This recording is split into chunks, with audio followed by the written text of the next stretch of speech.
Երևանում շարունակվում են կենսունակությունը կորցրած ծառերի փոխարինման աշխատանքները, սակայն որոշ մեղմ ասած ոչ մասնագետներ կրկին փորձում են փտած ու վտանգավոր ծառերի փոխարինումը ներկայացնել որպես ծառերի հատում։ Երևանի քաղաքապետարանի կանաչապատում եւ շրջակա միջավայրի պահպանություն հողակի տնօրեն Արմեն Բեգոյանն այսօր Պրոշան փողոցում, որտեղ արդեն սկսվել է կենսունակությունը կորցրած ծառերի փոխարինումը նորերով, զրուցել է լրագրողների հետ եւ բավականին մանրակրկիտ կերպով ներկայացրել է իրականացվող աշխատանքների մասին։ Նախ հաջորդ անգամ չլսեմ ծառահատում բառը։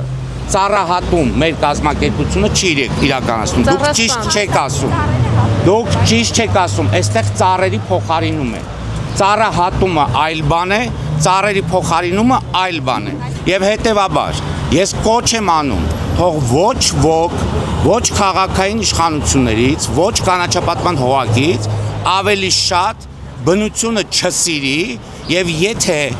մասնագիտական, գիտական կառույցը որոշել է, որ այս կամ այն փողոցում իրականացվելու է ծառերի փոխարինման աշխատանքներ, ապա պետք է վստահ լինի երևանցին, որ այդ ծառերը պահելու բան չէին, ինչպես այստեղի ծառերը։ Արմեն Բեգոյանը նաև տեղեկացրել է, թե ովքեր են իրենց կատարած մեծածավալ աշխատանքը փորձում ստվերել ու իրենց ներկայացնել որպես ծառասպաններ։ Մենք ունենք մի երկու կեղծարար, դրանք ընդամենը 2-3 հոգի են, մեկը հավաքանու անդամ Տիկին Վարդանյանը։ Եվ ես հիմնովին եմ ասում, որ նա կեղծարար է։ Ամիրյան փողոցից հրապարակել է կադրեր, գտել է մի հատված, մի 20-30 մետրանոց, որտեղ ծառեր չկան, դրեք նայեք իր էջում է, ամբողջ տեսա նյութը այն անկյան տակ է նկարված, որ Ամիրյան փողոցում որևիցե ծառ չի երևում եւ բղավում գոռում գոչում է, որ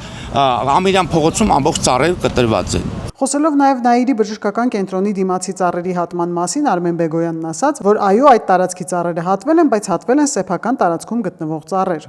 Այդ տեսանյութը ինձ էլ է հասել։ Ունենք մեկ կեղծարար եւս, իրեն բլոգեր է անվանում։ Համաձայն Հայաստանի Հանրապետության հողի մասին օրենքի, սեփական տարածքի ընդերքում հողի վրա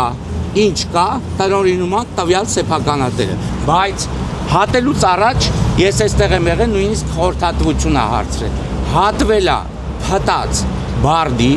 երկու հիվանդ թեղի եւ երկու այլանդ տեսակի ծառեր։ Դուք հասկանում եք, այդ այլանդ տեսակի ծառերը եղել են հենց հիվանդանոցի պատի տակ։ Ծառ, որը ինվազիվ է, որը ալերգիկ է, որը խեղդում է մարդկանց թեյ եւ ընդհանրապես իրավունք չունի Երևան քաղաքում լինել, հիվանդանոցի ուղիղ պատուհանների տակ են։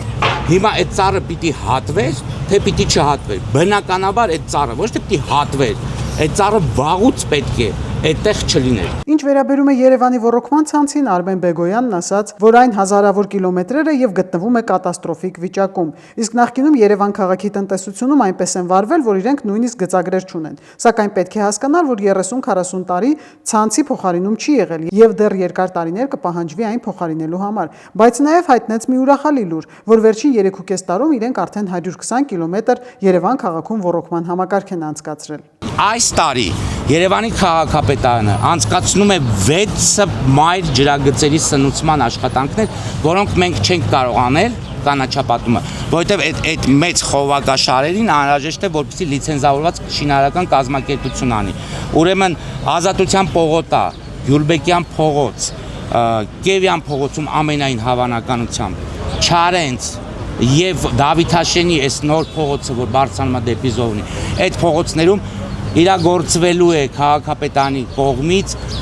մայր արդեն 2 տեղերում սկսվել են եւ այս փողոցում մայր սնուցող խողովակի անցկացում։ Այնուհետև տարածքում գտնվող մասնագետը ցույց տվեց, թե ինչպես է ռեգիստոգրաֆ կոչվող սարքի միջոցով ստուգում եւ ստանում տվյալներ ծառի ներսի իրավիճակի մասին։ Ի հավելումն Արմեն Բեգոյանը պատասխանատու կերպով հայտարարեց, որ Հայաստանի նորանկախ պատմության մեջ վերջին 3 տարում Երևան քաղաքում հիմնել են 7 ուրբան անտառ։ Դրանից առաջ ոչինչ չի հիմնվել, ինչպես նաեւ նշյալ ժամանակահատվածում Երևանում տնկվել է 25000 արժեքավոր ծառատեսակներ, որոնք բոլորը կպած են։ Հավանիր տեսանյութը եւ բաժանորդագրվիչ նորությունները բաց չթողնելու համար։